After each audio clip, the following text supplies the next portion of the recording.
آج کل کے حالات کے پیش نظر ایک فوارہ آپ ضرور ساتھ رکھیں. یہ فوارہ ہے, اس میں پانی بھرا ہوا ہے, آن لائن ہم نے اس کو منگایا تھا. اس کا فائدہ یہ ہے کہ آدمی اگر حرم میں بیٹھا ہوا ہے اور اس کا وضو ٹوٹ گیا, اب اگر آپ حرم سے باہر نکل کر واپس جانا چاہیں تو یہ ممکن ہی نہیں, پولیس والے جانے نہیں دیتے, بھیڑ اتنی ہے.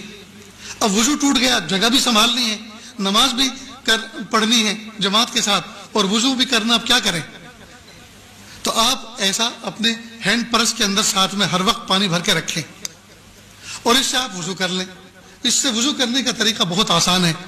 جیسے میرا کندھے کا رومال ہے, یہ چھوٹا سا جو نیپکن آتا ہے تھوڑا موٹے والا, وہ اپنے ساتھ ہر وقت رکھیں, اس کو گود میں بچھا لیں, ٹھیک, اور آستین چڑھائیں. اور اس سے وضو کرنے کا طریقہ یہ ہے کہ وضو میں سب سے پہلے کلی کی جاتی, ہاتھ دھوئے جاتے ہیں, ٹھیک, اس کے بعد کلی کی جاتی ہے, ناک میں پانی ڈالا جاتا ہے. لیکن یہ فرض نہیں ہے, یہ اگر نہیں بھی ہوگا تو بھی وضو ہو جائے گا. سب سے پہلا فریضہ کیا ہے؟ چہرے کا دھونا, پیشانی کے بالوں سے ٹھوڑی کے نیچے تک, ایک کان کے لو سے دوسرے کان کے لو تک, یہ نمبر 1 فریضہ ہے. لہذا اس کا ادا کرنے کا طریقہ یہ ہے کہ آپ ایسے کریں,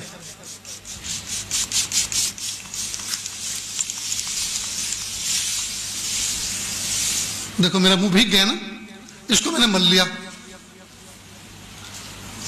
اور شریعت کا فقہ کا اصول یہ ہے, جس عضو کو دھونا ہے اگر اس میں سے 1-2 قطرہ پانی ٹپک گیا تو وہ دھلا ہوا سمجھا جائے گا.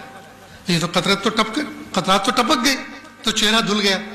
اب ہاتھ دھونا ہے جی.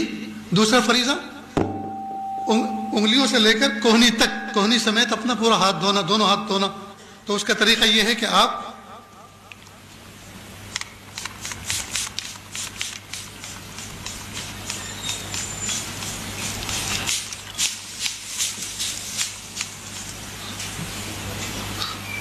یہ آپ کا ہاتھ دھل گیا, ٹھیک.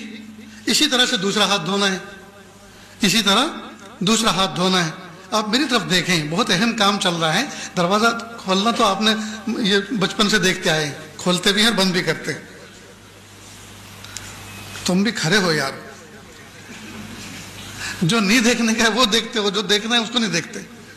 تو دوسرا ہاتھ بھی ہو گیا, ٹھیک. یہ تو میں نے وقت کو بچانے کے لیے ایک ہاتھ کو صرف ایسے ہی بتا دیا, ایک ہاتھ ایسے, تو دوسرا بھی ایسے دھونا ہے. اس کے بعد پھر ہاتھ کو تر کیا دونوں اور سر کا مسح کر لیا.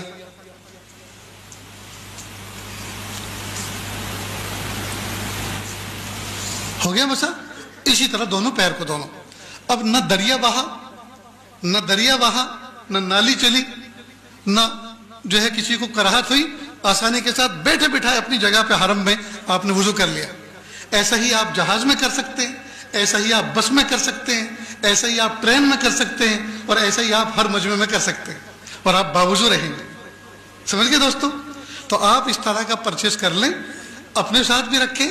ماں بہنیں جو حج میں ساتھ میں جا رہی ہیں ان کا الگ رکھیں, سمجھ گئے, ان کا الگ رکھیں. انشاءاللہ ان کو کبھی بھی تکلیف نہیں ہوگی. میرے دوستو, سفر میں کوشش اس بات کی کریں کھانے پینے پہ کنٹرول ہو.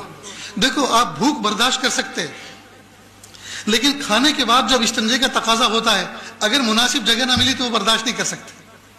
بھوک برداشت کرنا آسان ہے, لیکن کھانے کے بعد جو استنجے کی ضرورت پیش آتی ہے, اس کا اگر مناسب موقع اور مناسب جگہ نہ ملی تو آدمی پریشان ہو جاتا ہے. تو کھانے پہ کنٹرول رکھیں. خاص طور سے حج کے 5 دنوں کے اندر کم سے کم کھائیں, تاکہ آپ کو زیادہ سے زیادہ ٹوائلٹ اور اس سے جو ہے آپ کی حفاظت ہو سکے, اور آپ کا وقت وہاں لائن لگانے میں نہ گزرے, بلکہ طاعت و اذکار, ذکر و اذکار میں گزرے. اتنی بات یاد رہے گی.